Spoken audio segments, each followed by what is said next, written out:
అనగనగా సీతాపురం అనే ఒక ఊరు. ఆ ఊరిలో పెద్దగా ఇల్లేమీ లేవు. అక్కడక్కడ కొన్ని ఇళ్ళు మాత్రమే ఉంటాయి.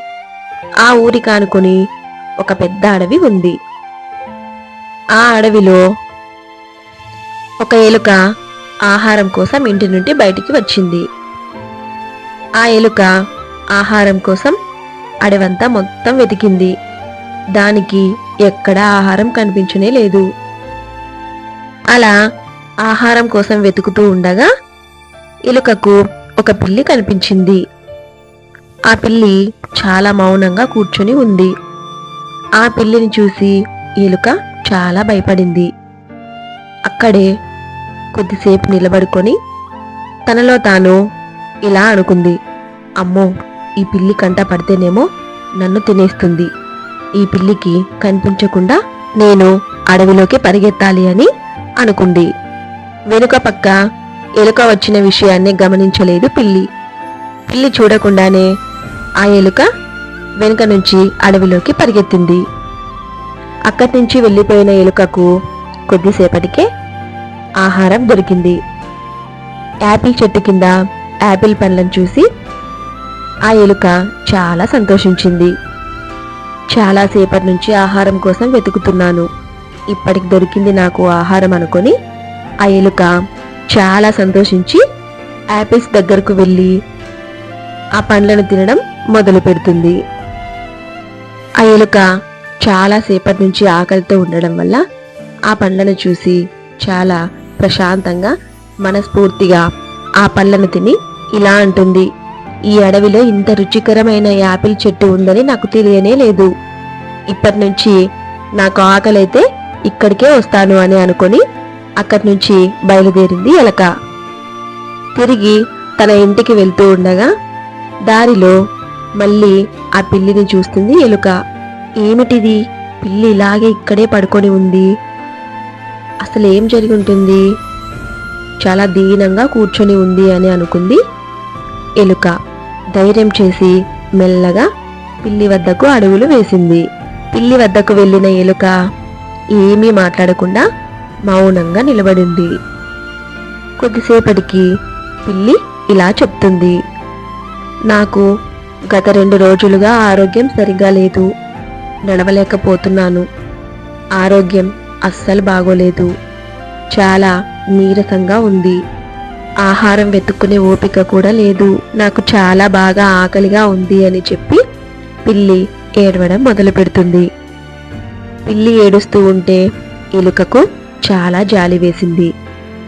కానీ ఎలుక మాత్రం పిల్లితో ఒక్క మాట కూడా ఏమీ మాట్లాడకుండా అక్కడి నుంచి పరిగెత్తి అడవిలోకి వెళ్ళిపోయింది. పిల్లికి ఏమీ అర్థం కాలేదు ఎలుక ఏం చేస్తుందో. ఎలుక అడవిలోకి పరిగెత్తి తను తిన్న యాపిల్ చెట్టు దగ్గర నుంచి కొన్ని యాపిల్స్ని తీసుకొని వచ్చి పిల్లి ముందర పెడుతుంది. అప్పుడు పిల్లి ఇలా అంటుంది, మిత్రమా, నువ్వు నన్ను చూసి భయపడి పారిపోయావేమో అనుకున్నాను, కానీ నాకు ఆహారం తేవడానికి వెళ్ళావని ఆలోచించలేకపోయాను, నాకు చాలా సంతోషంగా ఉంది అని చెప్తుంది. అప్పుడు ఎలుక ఇలా మాట్లాడింది, మిత్రమా, నీకు అనారోగ్యంగా ఉంది అన్నావు కదా, అందుకే నేను ఏమీ మాట్లాడకుండా అడవిలోకి వెళ్ళి ఆహారం తీసుకొని వచ్చాను, కడుపు నిండా తిను మిత్రమా అని చెప్తుంది. పిల్లి చాలా సంతోషంగా ఆ పండ్లను తినడం మొదలు పెడుతుంది.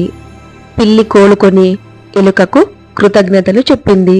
అప్పటినుంచి పిల్లి ఎలుక మధ్య వైరం తగ్గిపోయి మంచి స్నేహితులుగా మెలిగాయి. పిల్లి ఎలుకతో ఇలా చెప్తుంది, మిత్రమా, నువ్వు చేసిన సహాయం నేనెప్పటికీ మర్చిపోను, నువ్వు నాకు మంచి మిత్రుడు అని చెప్తుంది. పక్క అడవిలో పులి ఆహారం కోసం నక్కను వెంబడించింది. పులి బారి నుంచి తప్పించుకొని నక్క పిల్లి ఎలుక ఉన్న అడవిలోకి వస్తుంది.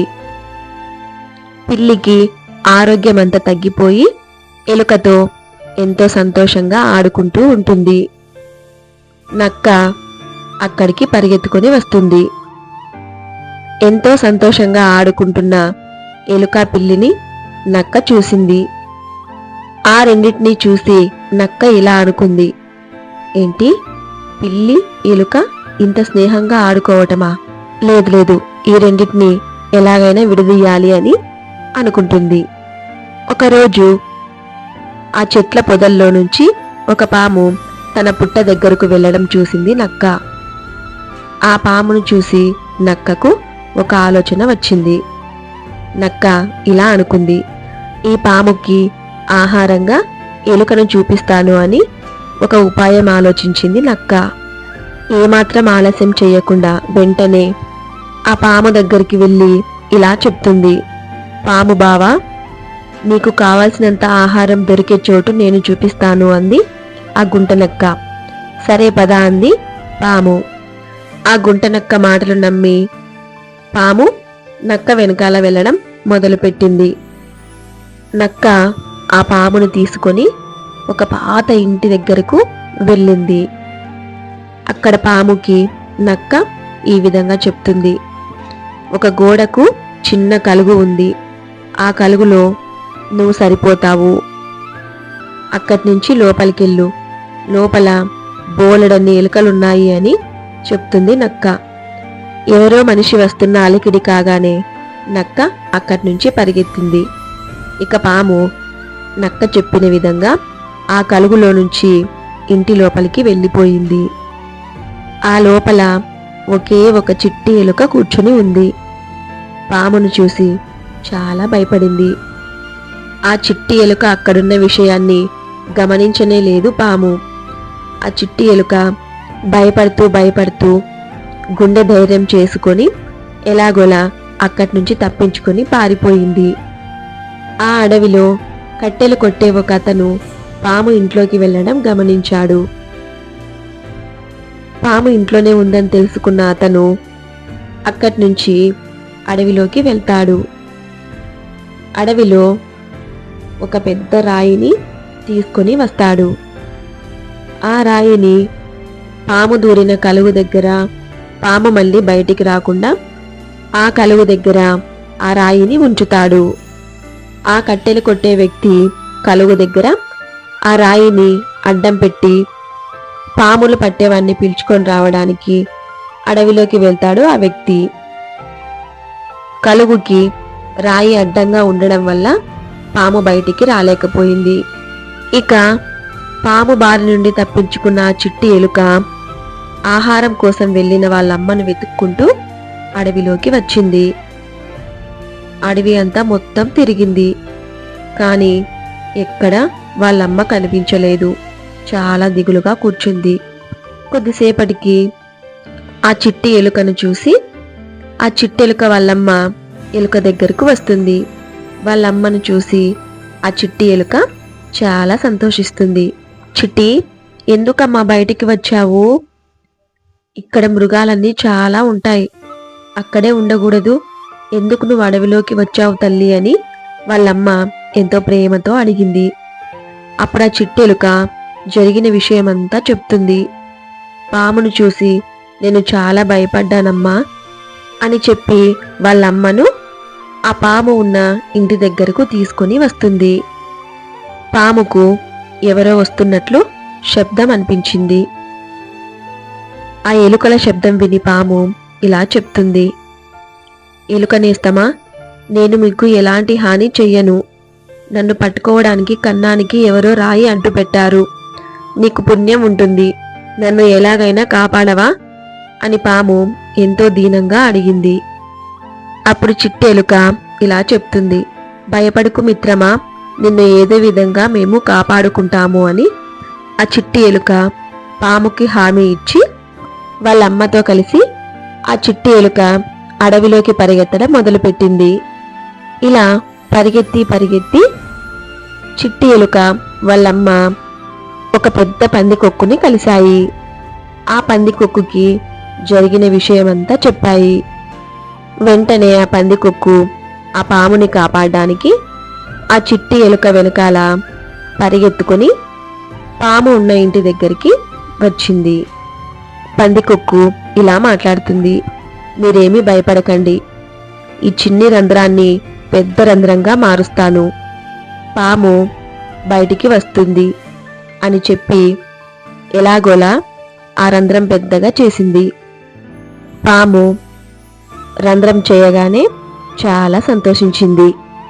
పందికొక్కు పాముతో ఇలా చెప్తుంది, మీరేమీ భయపడకండి, మీకోసం నేను పెద్ద రంధ్రం చేశాను, మీరు బయటికి వెళ్ళొచ్చు అని చెప్తుంది. పాము వెంటనే గబగబా భయపడుతూ ఆ కలుగులో నుంచి బయటకు వెళ్తుంది. పాము ఎలుకలతో ఇలా చెప్తుంది, మీరు నాకు చేసిన సహాయానికి చాలా ధన్యవాదాలు, నేను చాలా రుణపడి ఉన్నాను, నన్ను మనుషులు తరుముతున్నారు, నేను మీతో మళ్ళీ మాట్లాడతాను అని చెప్పి పాము అక్కడి నుంచి వెళ్ళి పొదల్లో దాక్కుంటుంది. పాము వెళ్ళిపోయిన కొద్దిసేపటికి ఆ ఎలుకలు అక్కడి నుంచి పరిగెత్తి అడవిలోకి పారిపోతాయి. ఆ ఎలుకలు పందికొక్కు అక్కడి నుంచి పారిపోయిన తర్వాత కొద్దిసేపటికి కట్టెలు కొట్టే వ్యక్తి పాములు పట్టేవాడిని పిలుచుకొని ఇంటి దగ్గరకు వస్తాడు. అక్కడ అడ్డం పెట్టిన రాయి కనిపించడంతో పాములు పట్టే వ్యక్తి ఇలా చెప్తాడు, ఆ పాము చాలా తెలివిగా తప్పించుకుంది, ఈసారి ఎప్పుడైనా పాము కనిపిస్తే తప్పకుండా నాకు చెప్పండి, నేను వచ్చి పట్టుకుంటాను అని చెప్పి పాములు పట్టేవాడు అక్కడి నుంచి వెళ్ళిపోతాడు. తర్వాత అడవిలో ఎలుక, పందికొక్కు, పాము, పిల్లి అన్నీ కలిసి ఎంతో సంతోషంగా ఆడుకుంటూ ఉన్నాయి. అప్పుడే గుంటనక్క మళ్ళీ వాటి దగ్గరికి వచ్చింది. అప్పుడు ఆ జంతువులన్నీ కలిసి నక్కను అక్కడి నుంచి పరిగెత్తించాయి. ఇంకెప్పుడు మా అడవిలో నువ్వు కనిపించకూడదు అని అక్కడి నుంచి పారిపోయేలా చేశాయి. ఈ 5 మంచి స్నేహితులుగా మారాయి. వీటిని చూసి చిలక ఇలా చెప్తుంది, ఎలుకకు పిల్లికి వైరం, అలాగే పాముకు ఎలుకకు కూడా వైరం, అలాంటిది మీరు కలిసి మెలిసి స్నేహంగా ఉండడం నాకు చాలా బాగా నచ్చింది అని చెప్తుంది చిలుక. మీ మధ్య వైరం లేకుండా ఇలాగే ఎప్పుడు కలిసిమెలిసి ఉండండి అని చెప్తుంది ఆ చిలుక. శత్రువైనా సరే మనల్ని సహాయం అడిగినప్పుడు మనకు తోచిన సహాయం చేయాలి. పిల్లి ఎలుకను చూస్తే తినకుండా వదలదు, అలాంటిది పిల్లికి బాగోలేదని తెలిసి ఎలుక ఆహారం తెచ్చి పెట్టింది. తను చేసిన సహాయం చాలా గొప్పది. అలాగే ఇద్దరు స్నేహితుల్ని విడదీయాలనుకున్న గుంటనక్కను ఎంతో తెలివిగా అక్కడి నుంచి పారిపోయేలా చేశాయి. గుంటనక్కకు తగిన శాస్తి జరిగింది. ఇంకెప్పుడు చిట్టెలుక, పందికొక్కు, పాము ఉన్న అడవిలో ఆ గుంటనక్క కనిపించనే లేదు. ఇక ఈ జంతువులన్నీ కలిసి ఎంతో సంతోషంగా ఉన్నాయి. ఈ కథ మీకు నచ్చినట్లయితే మన ఛానల్ను సబ్స్క్రైబ్ చేసుకోండి. ఇలాంటి మంచి కథలు మనమందరం కలిసి మరెన్నో తెలుసుకుందాం. Thank you for the watching.